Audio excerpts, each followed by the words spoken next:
ओम नमो भगवते वासुदेवाय। आज हम श्रद्धा और भक्ति के साथ सुनेंगे अधिक मास महात्म्य अध्याय 1। इस पावन कथा को सुनने मात्र से भगवान विष्णु की कृपा प्राप्त होती है।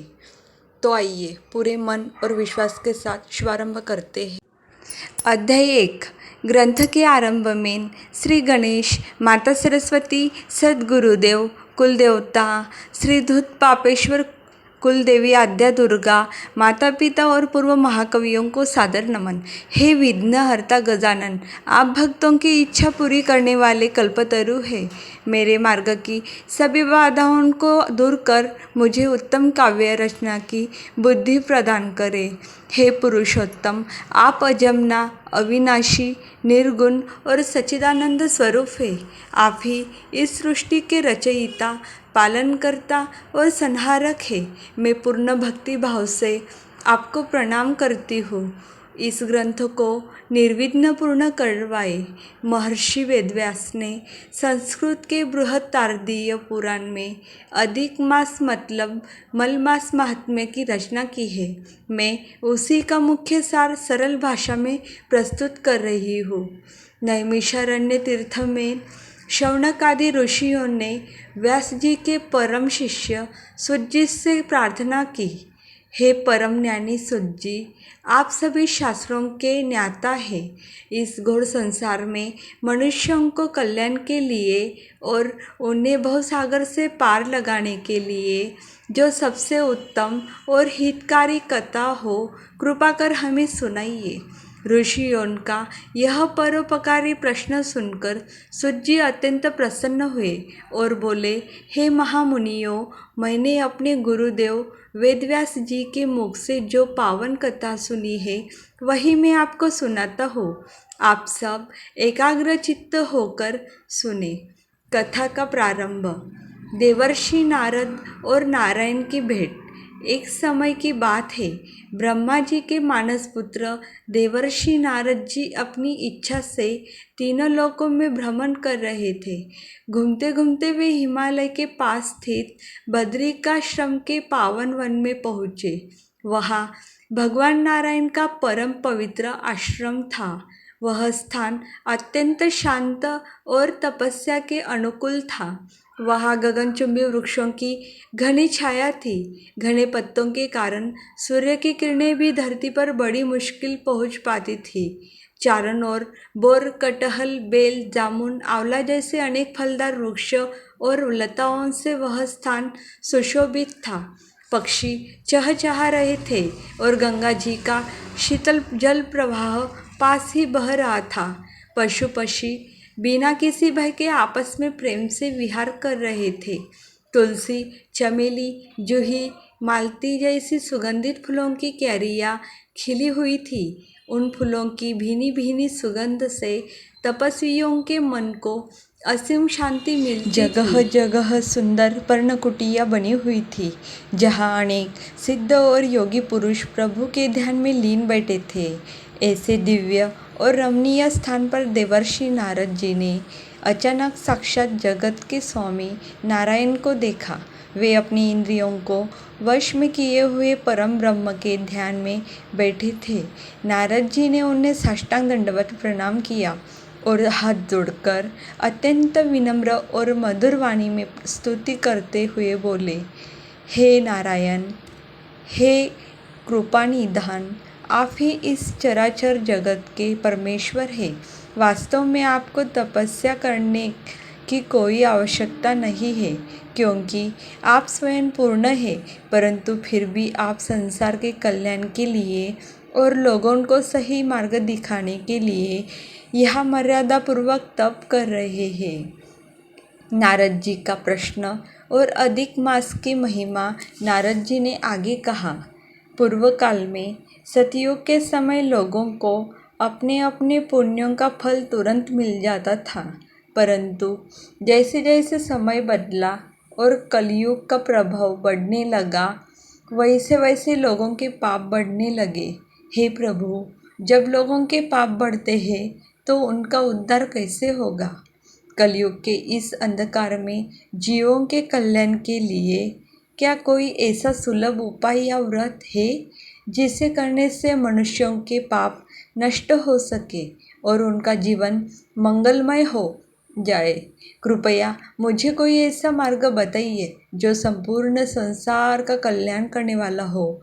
मेरी यही विनती है कि आप मुझे विस्तार से समझाएं ताकि संसार के लोग निर्भय और सुखी हो सके। नारद जी की यह परोपकारी प्रार्थना सुनकर भगवान नारायण के मन में अत्यंत संतोष हुआ। वे मंद मंद मुस्कुराए और बोले, हे नारद, तुमने संसार के कल्याण के लिए बहुत ही सुंदर प्रश्न पूछा है। सुनो, सभी महीनों में पुरुषोत्तम मास का नाम सबसे उत्तम है। इस महीने के स्वामी स्वयं भगवान पुरुषोत्तम है, इसीलिए इस महीने को पुरुषोत्तम मास कहा जाता है।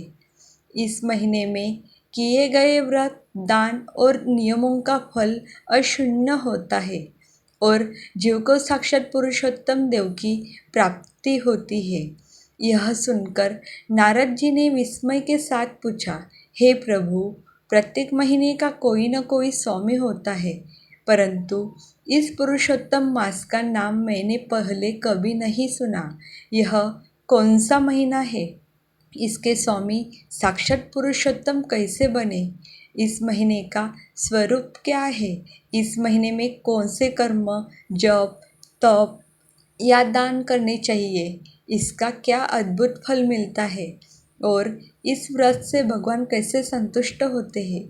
कृपा करके मुझे इसका पूरा इतिहास और महिमा विस्तार से बताइए। नारद जी बोले, हे नारायण, इस पृथ्वी पर रहने वाले मनुष्य अनेक प्रकार के दुखों और कष्टों से घिरे रहते हैं। यहाँ कुछ लोग भाग्यहीन, कुछ दरिद्र है, कुछ रोगी है, तो कुछ अत्यंत मूर्ख और अज्ञानी है।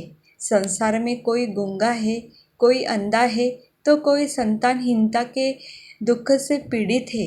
कुछ लोग दुष्टों के चंगुल में फंसे हैं, कुछ कर्ज के बोझ से दबे हैं, तो कुछ लोग अपनी दुर्दशा के कारण निराश और असहाय होकर जी रहे हैं।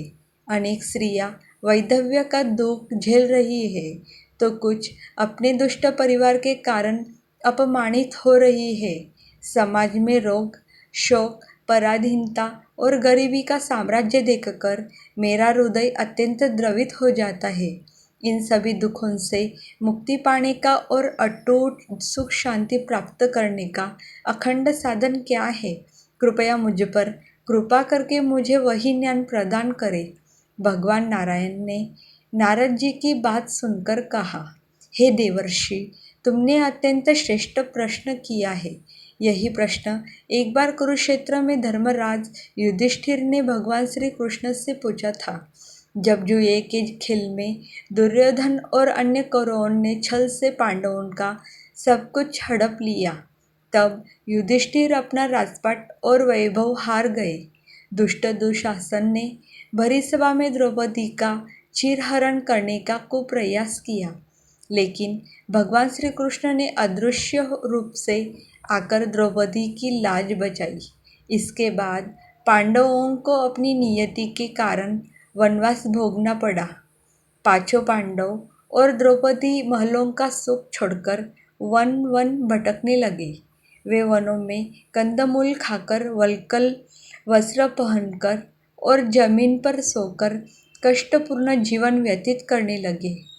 पांडवों के इस असीम दुख को देखकर एक बार द्वारकाधीश भगवान श्री कृष्ण उनसे मिलने वन में आए। पांडवों की और विशेष रूप से द्रौपदी की ऐसी दयनीय स्थिति देखकर श्री कृष्ण के भीतर अत्यंत क्रोध जागृत हुआ। उनका स्वरूप इतना भयंकर हो गया कि ऐसा प्रतीत होने लगा मानो वे इसी क्षण संपूर्ण कौरव वंश का विनाश कर देंगे। भगवान का ऐसा रौद्र रूप देखकर अर्जुन और अन्य पांडव भी घबरा गए।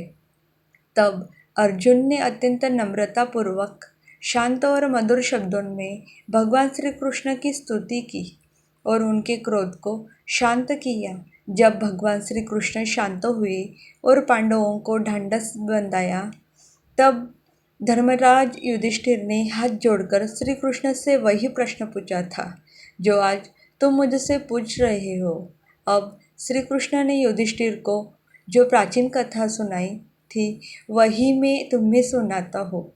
इस प्रकार अधिक मास महात्म्य का पहला अध्याय समाप्त हुआ।